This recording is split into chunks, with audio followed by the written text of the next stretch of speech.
I feel like you're going to say the first one and I'm going to be mad. Yeah, honestly, the first one I was kind of going off while writing the notes too. Okay. The idea that you're supposed to spend so much time and money on people that are in relationships or choosing to have kids, but no one spends time or money on you when you're single. I could go off about this one. I could go off. Okay, so let me preface this by saying, relationship things aside, because I feel like I could go down a spiral of both sides of that. Let me start with the kids thing. Okay. I don't want kids in life. It's not something that's on my 5, 10, 15-year agenda. It's not something that I want. I've never had the desire to be a mom. I've never had the desire to be pregnant or reproduce like my own. I don't care. I don't want it. That's not what I want in life. I am expected to go to every single baby shower, every single sprinkle, because apparently a shower for your first kid isn't enough these days. Every single sprinkle. Give up every single Sunday in the spring, summer, and fall to come sit at your shower and give you gifts. Then I gotta bring a gift to the sip and see. When you first have your kid. What the hell is a sip and see? When you have the baby, people invite you over because like now we can all drink and you can see the baby. Now I gotta bring a gift to your kid's first birthday party. Oh, the first Holy Communion. The first Holy baptism. Oh wait, first Holy Communion. Yeah, the baptism. I'm jumping 8 years. I give up so much of my life to like go to all of these things. And I'm not saying I don't want to do these things. If you are like my close friend and you're becoming a mom or a dad, I'm excited for you. I truly am. And I'm truly so happy for you. But just remember one day when I ask you to do one thing with me, oh, I can't because I can't get a babysitter. I have a kid, this, that, the other. I showed up for your kid. You can show up for me at some point. One time. And especially like, what do single people have throughout the year? You have one birthday and maybe you have other things that you're celebrating, like a work thing or like, I don't know, we did like a holiday party for the podcast last year. Like, okay, those are fun things. Like you can't come to one birthday party after all the shit that I gave to you. Yeah, right. And then, if you want to talk about the relationship aspect of it, I get it. You could argue both sides where, okay, so I can sit here and say, I show up for your shower, your engagement party, your bachelorette party, your wedding, and then shower. Right. And then not only your wedding, but I am paying for a hotel for the weekend for your wedding gift. I'm buying an outfit for the wedding. If I'm in your wedding, I'm paying for hair, makeup, dress. And then, well, this is another conversation, but should I be so blessed to get a +1? I'm paying for their aspect and their plate. And I'm not saying it's a bad thing that I'm paying for these things. But listen, I know weddings cost you a lot of money, but it cost me a hell of a lot of money too. Okay? You planned this party and you invited me and I'm grateful and I want to come, but don't think that it's just like no skin off my back to come to this either, because I'm traveling, I'm giving up a weekend. And guess what? When you have a big family and a lot of friends, I'm giving up every single weekend to go to every single shower, every single wedding, every single bachelorette. Can I breathe? Can I stay home with my puppy for one weekend and like maybe watch Goosebumps on Disney Plus? Like, can I just have one weekend, please? I hate making this argument because I know that someone somewhere is sitting there saying, your time's gonna come, like we're all gonna show up for you too. And I get it. And I know that time is gonna come, but it's very hard when from like 26 to 29, every single person in my life was getting married at the exact same time. And I'm just dishing out the money and I'm trying to be the responsible adult here and put it off until I can afford it. I'm not trying to rush into anything. Like I'm not trying to pay for a wedding right now. And like, if you're the responsible adult that found your person and you can afford it right now, that's congrats.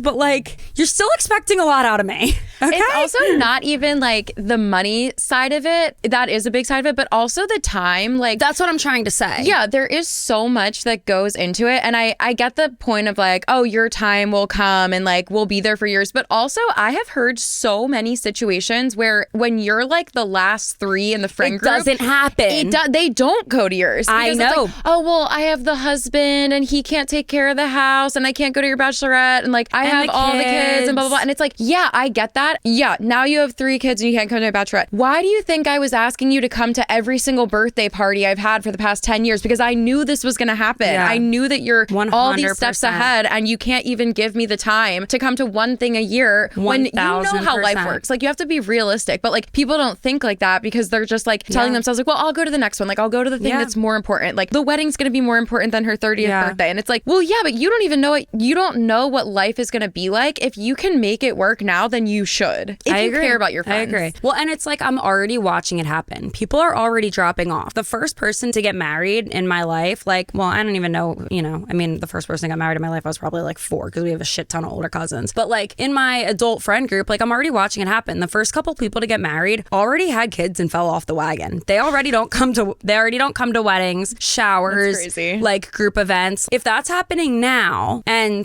the rest of my friends just got married, and here's the thing, like I'm also not in a rush to do anything. Like let's say I meet someone today, I'm in a relationship tomorrow, let's just say I still don't want to get married for the next 3 years. I think about that all the time. No rush. So that's 3 more years that I'm giving all of my friends to have kids. Yeah. And then here's the thing too, if I got a hotel room for every single one of these weddings that I went to, I stayed overnight, I did X, Y, and Z, even if you come to my wedding, I know you're not coming to the after party, you're not coming to the brunch the next morning because you got to get a sitter.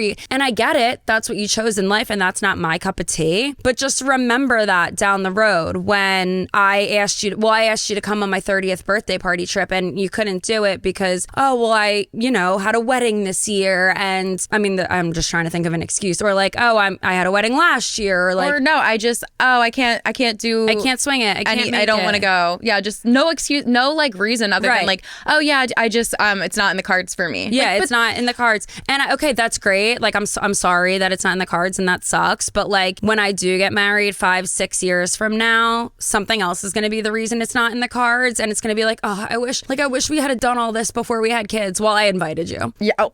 I invited you before you had kids. You didn't show up then either. Yeah. I don't want to make it seem like we're just like grilling people for not doing. F you for getting married and having kids. Yeah, like, no, it's not. I was also going to say just not going to stuff. Like it's fine if you don't want to go on your friend's birthday trip. That's fine. But I think it's interesting to look at the comparison of if it is a person that's engaged, engagement party, wedding process, every event that goes into a wedding, you are expected to say yes to every single thing. And if you say no, socially, you have to have a good reason. Excuse, yeah. Because why aren't you going to the bachelorette, the shower, or whatever the hell, when it's like you can't go to the shower unless you have another wedding, have a work event, or you're on vacation. Like it's not just, I just want to go down the shore this weekend with my friends. Yeah. Like, you have to have a good reason. Yeah. But then if it's your friend's 30th birthday or anything else that matters, it's just, I'm sorry, I'm not going to make it. The expectation is just not fair. Like it's just, you can ask for anything almost anything. When you are engaged and planning your wedding, you can ask so much of people, come to so many things, and you have a reason to get upset. You're just granted a reason to be upset. Yeah. But then when you're not married, and some people never get married. Some people also are in relationships and they still are never married. Like, what if you just don't want to get married? So now if I'm a person that I just don't want to get married in life, I just want to have my partner, have our home, have a family maybe, but I don't want the government to sign a marriage license for me. I never get to ask for anything. I never get to request a friend's trip. I never get to have a big party that guaranteed all of my friends are going to. And everyone's gonna be like, well, yeah, that's just how it works. Why does it work like that? Why do we just grant weddings this like free pass? It's you can have whatever you want whenever you want, but then when your single friends ask you for one thing a year, it's like, I just can't make it, it's not in the cards. You should still want to be there for your friends just because they don't have a ring on their finger.